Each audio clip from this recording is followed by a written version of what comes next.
going on YouTube? It's your girl Mercedes. Mercedes gang. You feel me? The gang.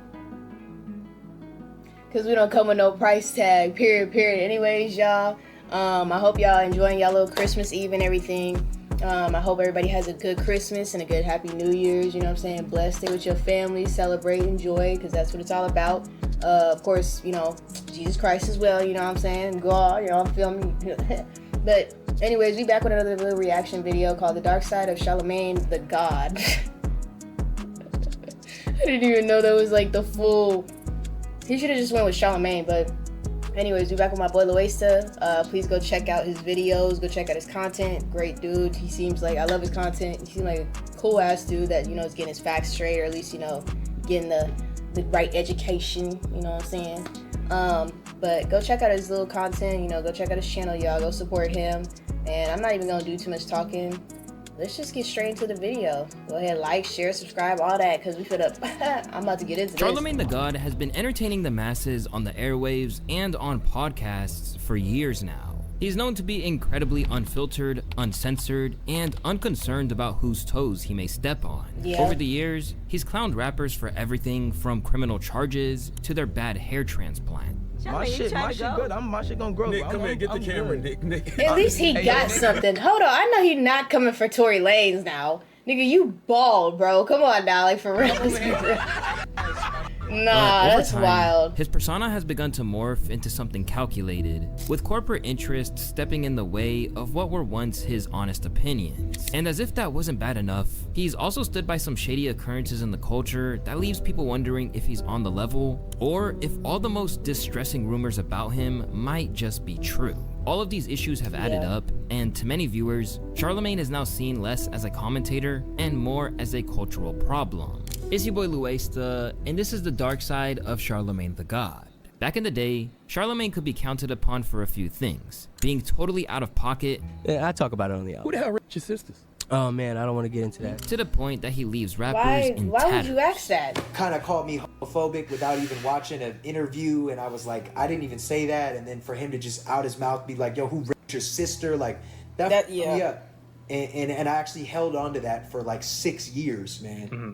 And I was like, this isn't healthy. And I'm talking to my therapist about it. And I put it on record. I talk my shit on a record, right? You know what I mean? And calling out what he felt was detrimental to hip-hop culture, including moments like when Lil Mama hopped on stage next to Jay-Z and Alicia Keys. But you're an actual musician. You actually have, I guess, some type of talent. Like you did have a little buzz going at one point. Definitely have talent.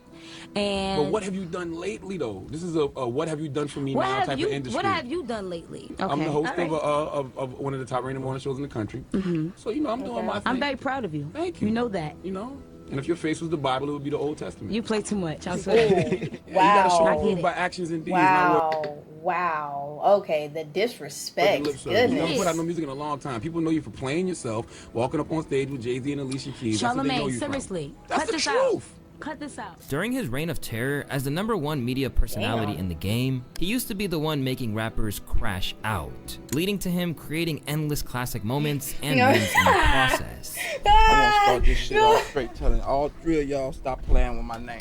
Let's go on there. Let's go. Let's do it on camera. Period. When my name come up, respect it. Respect it. Stop playing with my fucking name. That shit was funny. He done cursed us out. Tell him, get it off your chest, Birdman. So why come here? I did it already. I wanted to see you. I wanted to talk to you on your man in your face. Absolutely. You understand me? So what's the issue? Ain't no issue. If it was an issue, you'll feel me. I just come to let y'all know, stop, put some respect on my name. But in recent years, there has been a shift in Charlamagne. Gone is the king of shock value segments, and in its place is a man who seems to be more of a politician than he ever was before. Not to mention a published author who is a mental health advocate overseeing his own Black Effect podcast network alongside iHeartRadio. And that's not all he's become, because to some people, much of his recent takes have been sketchy, with one situation even leading to claims that he's a hypocrite who's taking sides against the hip-hop culture that he's previously went to war defending. Among all the questionable choices that have damaged his reputation, few stand out as much as letting a friend off the hook for behavior he wouldn't have tolerated from anyone else. In the wake of the confrontation between Kendrick Lamar and Andrew Schultz, there are questions being raised over Charlamagne's selective moral compass. Since the outset of the Kendrick and Drake beef, it's fair to say that Charlamagne has made it known what side he's on. In the wake of Dot's victory, Charlamagne has regularly applauded Kendrick's attempts to change the culture.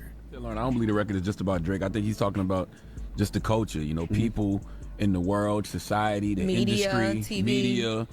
And I'm gonna tell you something, Kendrick, you're gonna drive yourself crazy. Okay? The only thing you can do is continue to be the change you want to see in the world. At least he trying. Because this ain't stopping no time soon. Shit. That's right. It's just not. You know, I mean, we're too far gone. Like, God himself would have to come back. And even then, People wouldn't believe it. they would not believe it. Triumph could start, Wu-Tang Triumph could start playing, and a big toe could come from the sky, and Jesus himself could come down, and they would make him have to prove himself. That's right. All the while, clowning Drake at That's every crazy. opportunity. All I'm saying, Aubrey, is stop acting like you haven't been the beneficiary of record label technology, okay? You being a whole hoe simply because you lost. Simply because Kendrick Lamar kicked your ass lyrically, mentally, spiritually, and emotionally. And anybody acting like this is anything more than Drake's feelings being hurt, you a hoe too. A OV hoe to be exact, okay? In fact, he even predicted that Drizzy would go down the legal route in a moment that reminded people of his heyday and praising him for his foresight. And fuck these ads, bro. Fuck these ads. Fuck these ads, man. Fuck them ads. Let me stop playing. Let's get back to the video, y'all. I'm fucking with everybody. What is the next move for Drake? Lawsuit. No! That motherfucker is gonna sue. Listen, Drake is half white. Drake mama side of the family is like, oh no, Aubrey. No. This man is out here calling you a pedophile. Not Listen, Aubrey. there's probably people at Nike. There's probably people at Universal. There's people that got real vested interest in Drake. That is a multi-billion-dollar entity. Yeah. They're like, you gotta protect your name. Fuck all that rap shit. Call your cousin, who's the lawyer. He's not suing. He can't. This is worth bragging about. See the God was the only person I heard predict this angle, and No, with for such real. conviction too. And unfortunately, all that good work has been done on account of his refusal to hold Schultz to account on either his comments about black women that started the beef in the first place, or his claims that he'd have his way with Kendrick. Ever since the scenario initially came to light, Charlamagne has basically been co-signing Schultz's narrative. I agree that if you're a comedian, but you have the license to make jokes about any and everybody. Since when do we police comedians? And by the way, if you don't like the jokes, you have every right to say it. You can rap about it, you can protest about it, you can be offended, you can tweet about it, you can do all of that shit.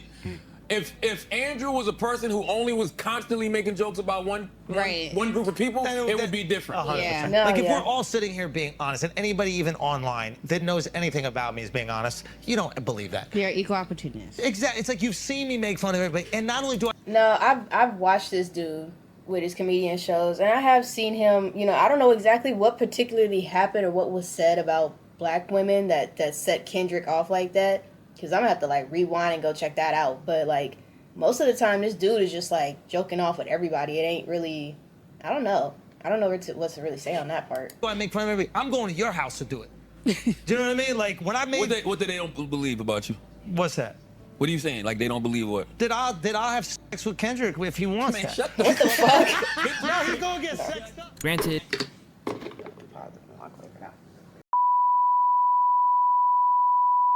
Did he really just say that shit, bro?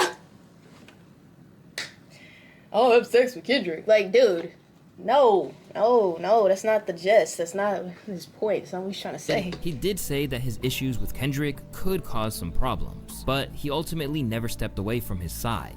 And I'm gonna tell you why I don't have a problem with none of it. Wait. Because Kendrick can say what he wants. No, you're right. I'm not And he saying. can't control how Schultz responds. And Schultz Exactly. can't control how Kendrick responds if Kendrick responds again. That's just the way the world He's works. not gonna respond again because he didn't mention your name. Exactly, he knows better. What he should Stop say is saying he that. wasn't Whoa. talking about me. Stop That'd be the saying safest that. No, thing you're for not him. worth. You're That not could be worth his- the What if we end mention. up in a room You're not worth together? the mention. And I put That's his- what he's I saying. put his feet in there. He's saying you're not worth the mention. What if That's I put what his he's feet in saying. there? You What if I want- put his feet You in want there? him to slap the shit out How of is he you. gonna do that? Whose shoulders he Why gonna stand not? on? They gonna fuck What with was said here As that the I public missed? scrutiny around the Goodness. situation persisted, Charlamagne kept letting his longtime co-host get his shots off. He even permitted him to compare Kendrick to a female pop star. the reality is like this is how Kendrick really is the Taylor Swift of hip hop, in that no matter what he does, he's still the victim. No matter what, like, you know how Taylor's always the victim, like she's the biggest in music in history, yet she's a victim to the label, she's a victim to Scooter, she's a victim to her boyfriends, yet she's still the biggest in the world. He goes, you said what you said once, and you're crying about it. Because they thought when you were on here talking about people leaving comments about your kids, it was you responding to that. Because they didn't watch the episode. Well, they also don't know when we take. But his blinkered approach to the situation didn't stop there at all. He's even allowed Schultz to try and turn him against Kendrick by accepting a role that he was never cast in as one of the people that should have stopped him. You understood why people were leaving comments, and you deserved it. No, I never said I deserved it. Well, you said you did what you did to Kendrick. No. And then they replied. No. What was it? Stop, man. All of y'all are believing these fake-ass timelines. I don't remember. So I got to deal with a propaganda machine. What was it, though? What was it?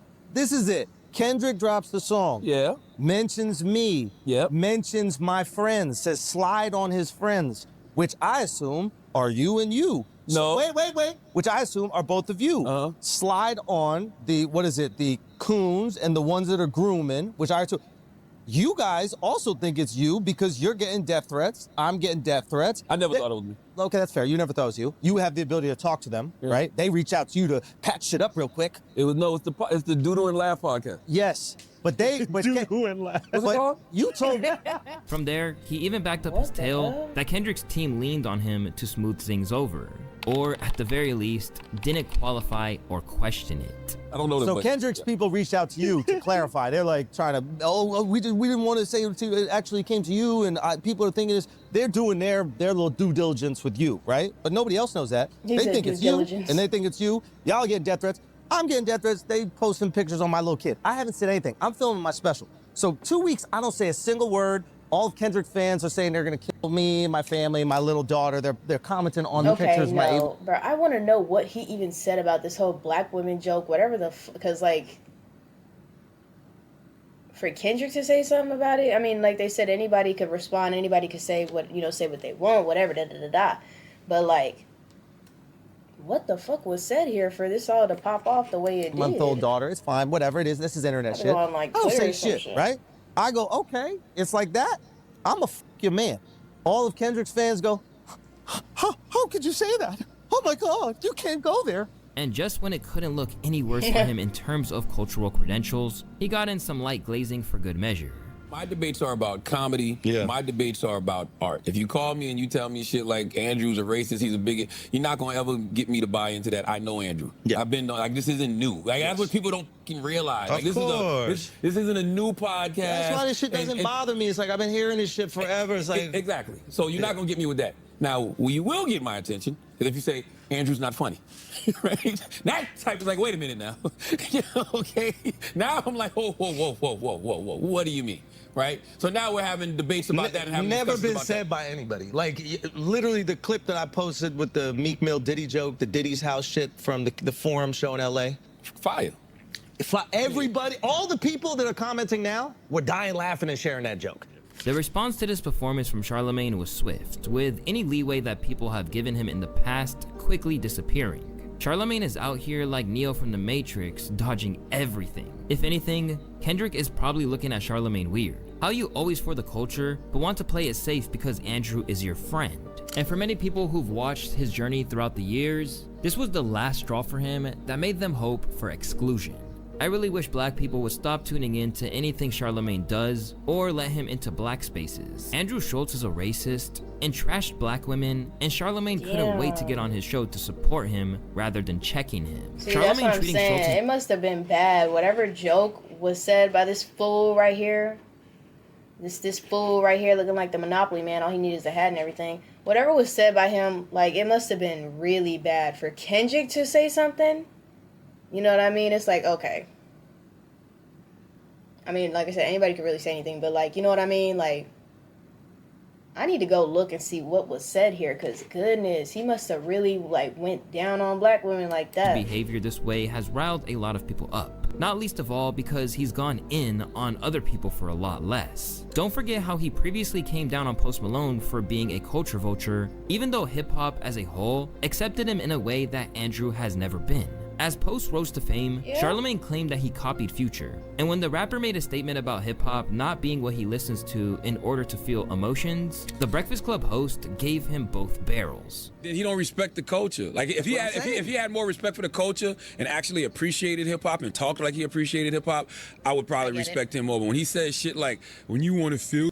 So what is ClickUp? ClickUp is an all-in-one... Oh my...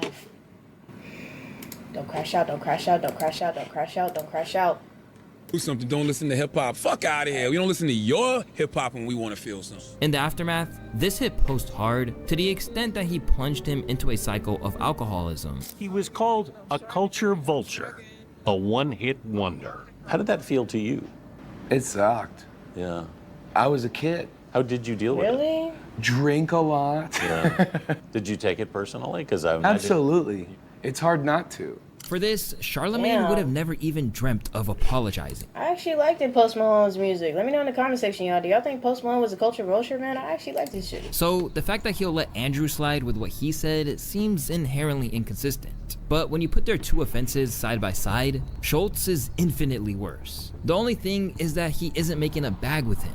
Now, Charlamagne's behavior can't be taken at face value anymore, and for around a year now, the inconsistencies in his character have been leading him to get roasted on the Brilliant Idiots subreddit as former supporters debated when he lost them. And in those words from fans, you can see all the ways that they've begun to lose patience with him and the inconsistencies that sparked it. Passive-aggressive bullying bullshit after saying he's a changed man, when he started showing oblivious bias and caping for his celebrity friends. Back in the day, Charlamagne prided himself on not being industry. Those days are gone.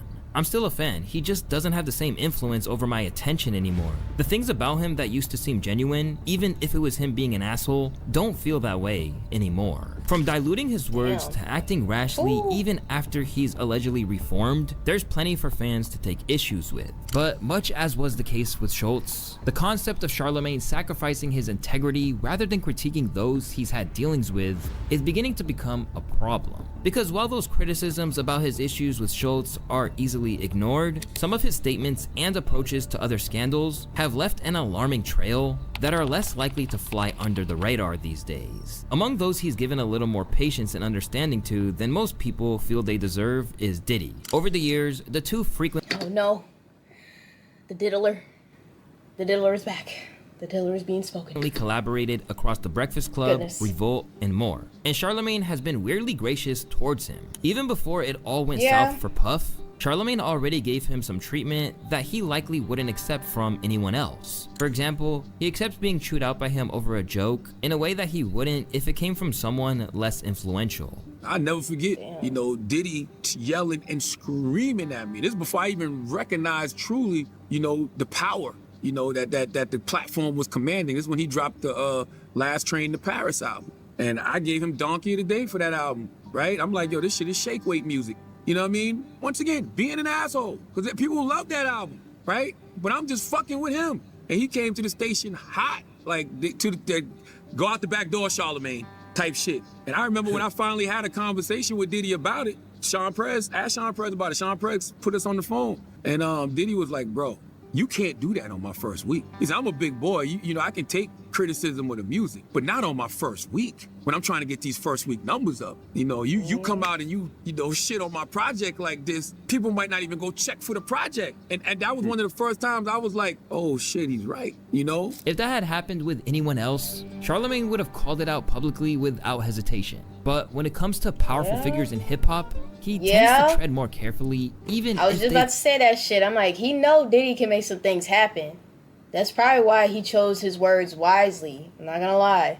Already fallen from grace. Because these days, Charlamagne is coming under fire for what some people see as his attempts to avert putting the blame directly on Puff for his actions. The issue is domestic violence. The issue is exactly what I just said about, you know, men not going to do the proper work on themselves, and they're dealing with a lot of pain and a lot of hurt and unhealed trauma, and they're projecting that pain and that hurt on the other people. The issue is patriarchy, right? Because as long as you have a system where men feel superior to women and they're dealing with that pain and they're dealing with that hurt, they're going to project that you know, we're going to continue to project that onto our women. Straight away, this attempt to shift some of the blame away from Diddy on a major platform like The View quickly sparked backlash, drawing criticism from longtime listeners and even people unfamiliar with his usual content. He's full of it. You have to talk about the person as well and how everyone enabled him, the pursuit of money and fame, etc. Yeah. Charlamagne won't say a negative word about Diddy, not on The View, not on his show. Makes you wonder. Speaking of his show, The Breakfast Club is another outlet where he appears to be going out of his way to let Puff's responsibilities slide.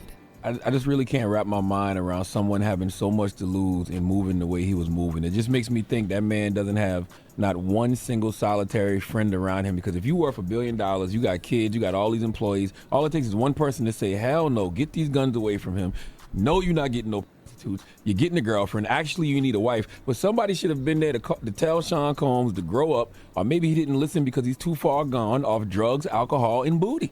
Well, all types of booty. But Women like booty, said, men booty, 72 gender identities. Diddy seemed like he wanted to try every flavor. But I would say this, it had nothing to do with the money. It's just, you just don't have a friend. The booty? Why are you stuck on this I booty? feel like it got In everything to do with turn, money. these comments have further damaged his credibility. What has happened to the voice of Charlamagne has to be studied. Like, dude's takes be so flat and disingenuous now. This is the same dude that wouldn't dare say anything when the first civil suits were coming down. Now he has an opinion. Shaking my head. Now, if it was just Diddy that he was intent on defending, or at least copping pleas for, then maybe it wouldn't look so bad. But it's not. Because in recent times, he shot Hove bail too before the facts of what was going down could even come to light.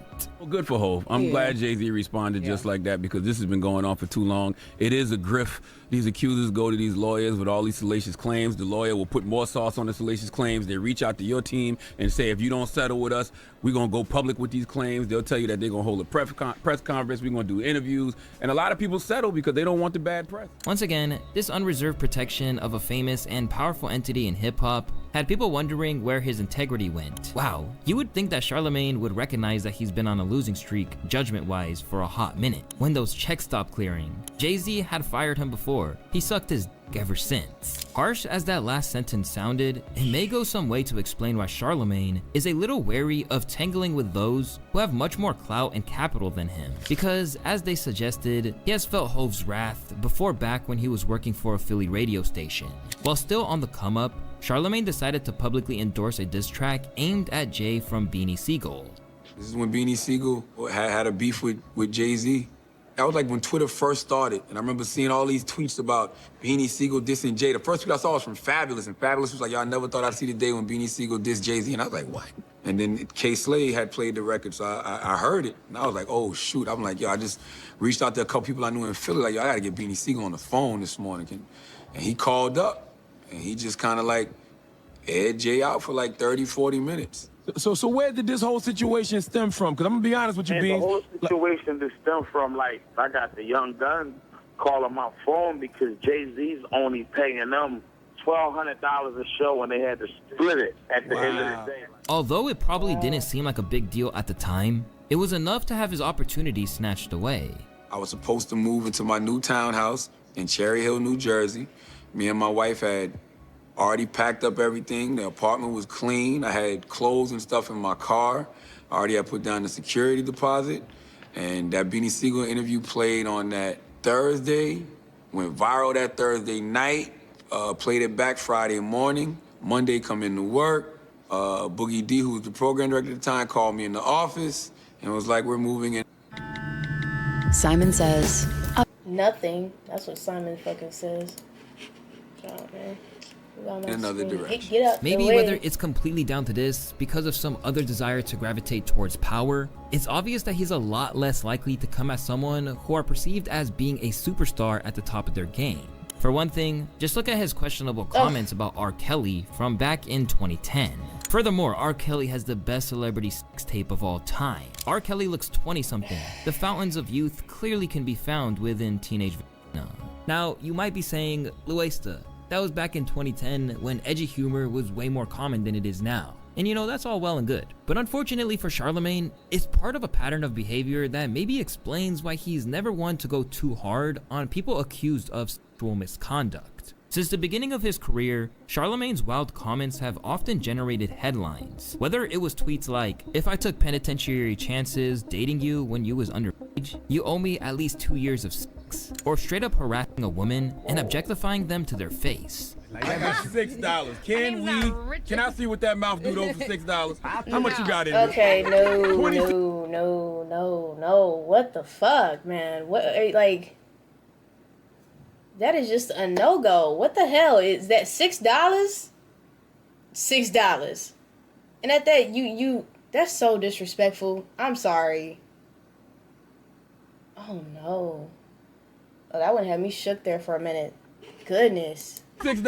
No. You let me in if you run a train on you right now. What can you get for $26? You can buy me a drink for $26. Whoa. Can we slip something in your drink, then take advantage of it? Depends on how sly you are. Oh, okay. What the At fuck times, is wrong with this it seems to dude? be played for laughs, but on other occasions, it's gotten a lot darker. No, jokes are supposed to be funny. That was not funny. What the fuck? Because for every incident where he's sniffing chairs, I sniffed your chair last time you was You're here. a sick person. I know. I did. Fuck you guys. J-Lo just left. there are other situations where his words and actions have been so That's inappropriate that they can't help but cause genuine concern over who this man really is. I keep telling y'all, I've told y'all this over and over. It's a lot of things that guys did, especially when we were young, that were that we just didn't consider rape. And I'm married to my wife. Me and my wife dated for a whole year. She would not give me no pussy. Me and my wife hung out one Saturday night and she got sloppy drunk and passed out at my mama's house and I got that pussy. No! Damn, while she was passed out? Yes, I mean, she was fucking.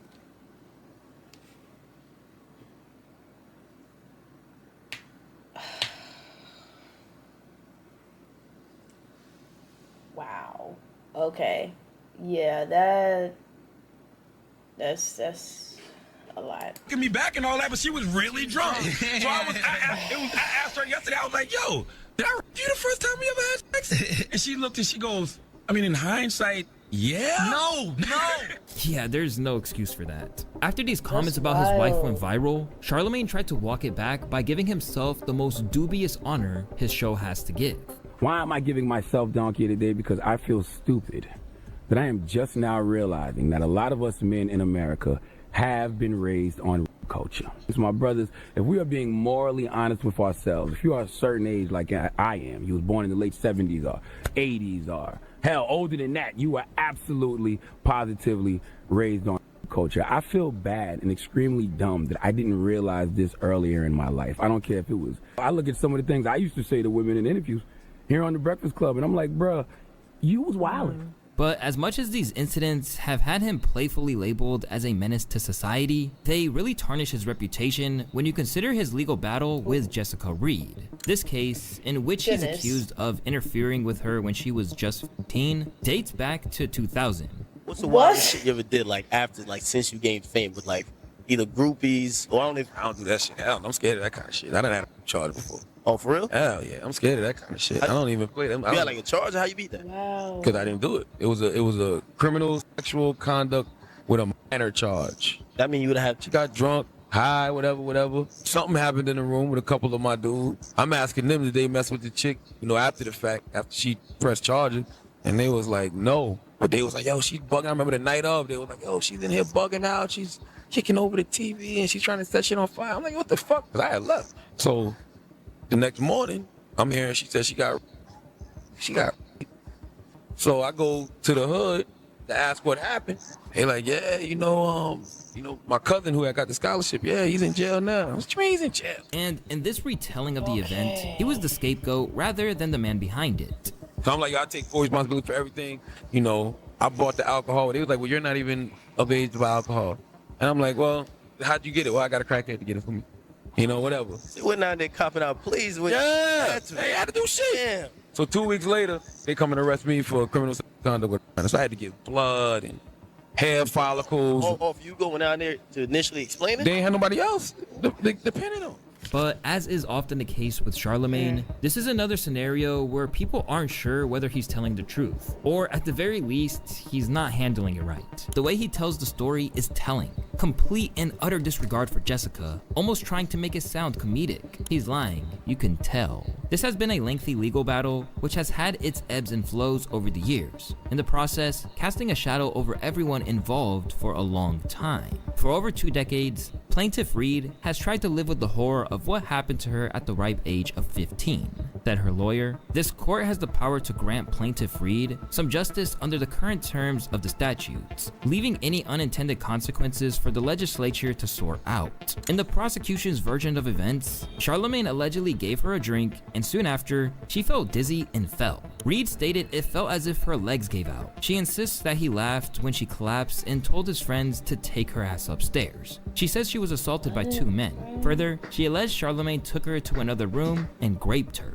But thankfully for Charlamagne, he has been vindicated in a court of law several times now. The documents showed I did everything in my power to fully cooperate with authorities before this case was ultimately dismissed. But I cannot take responsibility for a crime that I did not commit. I am praying for healing for the victim, and I am committed to using my platform that God has blessed me with to do as much good as I possibly can for the rest of my life. He even won a libel suit after he wrote about it in one of his books. But as they say, mud sticks. And with both the allegations and some of his antics, there are plenty of people who can't let it go, including Funk Flex, who will still bring it up at every available opportunity.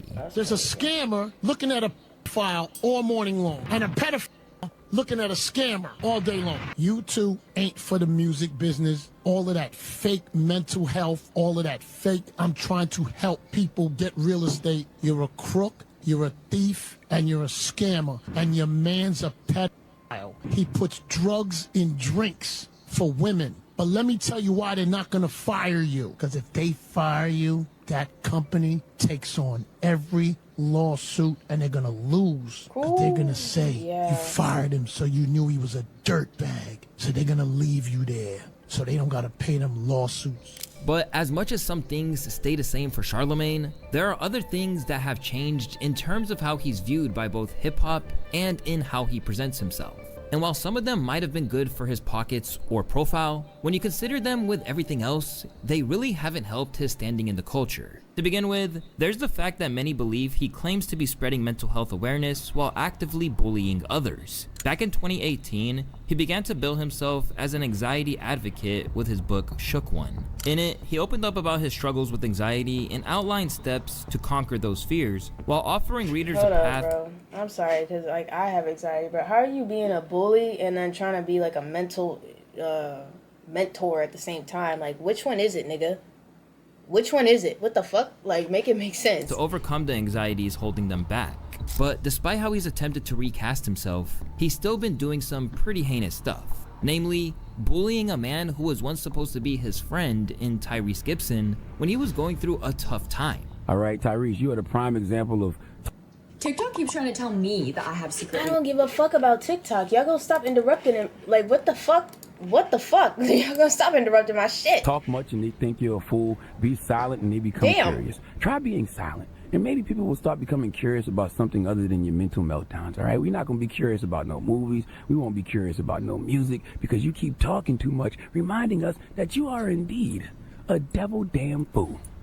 Please give Tyrese Gibson the biggest hee-haw, please. To say that fans were shocked at how hard he went at him would be an understatement. But no one was more shocked about it than the R&B singer and Fast and Furious star. Charlamagne was clever because he knew that they've been going at me for 5 years, and I've responded only a few times publicly, and they knew that we was gonna have to have that conversation. So everybody that's speaking to the same thing that I've spoke to, you're this voice, you got books, you're this champion, outspoken man that represents all things mental health. I feel like I know y'all enough to have some type of an expectation of you guys to just have a heart and just simply be able to say, man, I couldn't imagine what it would be like to come home to an empty house, no wife, and your child get taken from you while you're out of town. Just have a heart, do your job, talk your shit. I get it. Never lose sight of mental health. I've lost count of the amount of times that he's contributed to the stresses in and around my mental health from being insensitive or just deciding to talk about a man that he actually knows. The moment that he said, I should box you in your mouth or whatever, it took everything in me to stay seated in that seat. Once again, this left people disgusted with his conduct, leading many to... I felt for that man. I'm not gonna lie. And it's even more messed up when it's somebody that actually personally knows you. Like, it's sad, because, like, even for me, like, I can't even mentally or fully open up to people, even people that are closest to me, because it'd be the closest ones to you that'll put you out there, that will throw you under the bus, you know what I mean? And it's a sad world we live in. Wow. I cannot believe I just heard that. View his rebrand as a mental health advocate as nothing more than a facade. The way No, Charlamagne acted with Tyrese confirmed for me that all the mental health talk was just that. Bullshit. Only talk. He was just trying to sell a book. While this might put a few people off from buying his book, that really isn't the real problem at hand here. It goes much, much deeper than that. Because when your word is not your bond, and what you portray is different from what you do, it's gonna lead to a downturn in respect. And in recent years, there's been a real snowball effect with that. Because, to put it mildly, he's been getting clowned for years. One man who's refused to take his foot off Charlamagne's neck as of late is Joe Budden. When Charlamagne was once the more prominent media kingpin, Joe has now leaped over him in every way. And with every shot he takes at Joe for his perceived mismanagement of his staff and self-destructive nature, Joe is all too happy to remind him that while Budden is a media conglomerate of his own, Charlamagne is still working for the man. Because even his own podcast network is in his name only. Charlamagne, let me help you. I know that you have this healthy obsession with me. I know that you think we are competing. You might also think that we're fighting the same fight. You would be sadly mistaken in all three of those. Charlamagne, you're not gonna get it because I own this. My most valuable, my most powerful, my most accomplished asset, I own it. Ownership. You see all these black people running around preaching ownership, ownership, ownership. There's a reason for it. You, my friend, work for iHeart and have for 10 years. And in Joe's mind, Charlamagne is now actually less relevant than his former protege. So that he got it. Oh, I'm not arguing with nobody that's the B mic on their show. If it's your show and you the B mic, shut the fuck up. I'm not arguing. You have taken yourself out of Pod Wars. Do you really feel this way? 100% the B mic. Okay. When he's sitting next to Schultz on his show. He's the B mic. Oh, next to okay. He's the B mic. He down, the show down, stock is down, all that shit is down. You down, you down, you down. Beyond Joe overtaking him as the most prominent and controversial voice in hip-hop commentary, another issue lies in the overly polished and sanitized image Charlamagne projects these days. Nowadays, he panders, always looking for the next bag and refusing to step on toes. Why are you jumping? Why are you jumping to sex though? You don't even know her. You got to get to know her and court her and see if y'all are compatible. She might not even want to give you nothing. Bro, what happened to you? What do you mean? I've always said that. While this alone could mean that rappers just don't have to be afraid of him anymore, it's coupled with a whole host of L's that he's taken. Because at times, the formerly unpredictable host has been neutered by others like Birdman. But Baby is just one example. Let's not forget Fredo Starr having him shook too. This your radio station. Cause you know why? This your block, nigga. You know why? Cause I know it was an ambush. You got ran off your own block. I don't know what them guys had planned. So I had to get out the way. You got ran off your own block, man. It's all good, though. It happens. It happens to the best of them. them. Pussy sometimes. Nigga. Why we got an issue, bro? Because you brought some shit up that I ain't like, and I don't like that. I ain't no bitch ass nigga. I ain't say you was, but you don't said play it. me like that. I don't know what you want me to do. You can't do nothing. You can't do nothing. Damn, That's what I'm bro. saying. He got this man's vein popping. That bitch popping too. I ain't even gonna cap. Bitch popping. He got this man's vein popping out. You done pissed this nigga off. Like, goodness. You can't do nothing, big man. You can't do nothing. I know it's so you pussy. Good. You pussy. I ain't for that. Playing the garbage. Don't play me, nigga. My name is Fredo Starr. Do your Googles. What the fuck you gonna do, nigga? And in hindsight, he even let Tekashi 6ix9ine get the best of him in a verbal exchange. Yo, boy, it's not hard to find me. Don't call me a boy, please. If someone wanted to find me, they would have been found me. It's like, you know what I'm saying? I don't know these They niggas. your homie. Stop Now you saying don't that. know. No, Now don't you do that. don't Don't know. put me on. Now I he don't don't even want to know get caught these up in niggas. it. I'll be trolling. You see how I get under his skin? Times best-selling book. I've had hit Okay. TV shows. I executive produce a lot of TV shows. I got movies To be coming honest, out. if it wasn't for this, I would have never heard about it. When you look back, the writing on the wall has been there for a while Yeah, when it comes to the I mean- audience reaching a breaking point with Charlamagne. Through this combination of factors, he was already skating on thin ice with a lot of people. Because if he's not the fearless individual he once was and has now filtered himself for one reason or another, then he was no longer as valuable. But with his handling of recent events, it's obvious that a lot of people feel that Charlamagne has sacrificed too much of what made him so vital to the discourse. And now he might have trouble getting that essential quality which made him so important back then. Not to mention, undo all the damage left from those who feel he's staying in line and defending some of hip-hop's biggest villains just to keep the pressure off himself or stay on the right side of the power brokers in the culture. If you like this video, be sure to check out my previous deep dive into the victims of Charlamagne. There's some crazy stories in there that you won't believe he got away with. Or check out my breakdown on the victims of Joe Budden to see how things went so left between them as Joe rose to power in the hip-hop media. It's your boy Luesta, and I want to thank all of y'all for watching today's video. As always, I'll catch you on the next one. Peace. Yep, man. I'm letting Anyways, all yo. day, and if No. Cut this bullshit out, man. These ads really beginning to piss me off. Make me want to punch this fucking screen sometimes. Anyways, guys, I hope y'all liked the video. Like I said, man, go check out Luesta. Go check out his channel. Like, share, subscribe on his stuff. Please like and share and subscribe. You know, turn on your bell notifications, all that jazz. You know what I'm saying? You want to show some love, show some love. You don't want to, it's all good. Say they ain't gonna be butthurt. You know what I'm saying? Anyways, I hope y'all enjoy y'all Christmas. Hope y'all enjoy y'all New Year's. I hope y'all enjoy y'all week off or y'all days off or however y'all ever got going on with family, friends, Jesus, the Grinch, whatever. Anyways, I wish blessings to nothing but everybody. And I'm gonna catch y'all in another mother freaking video. Deuces.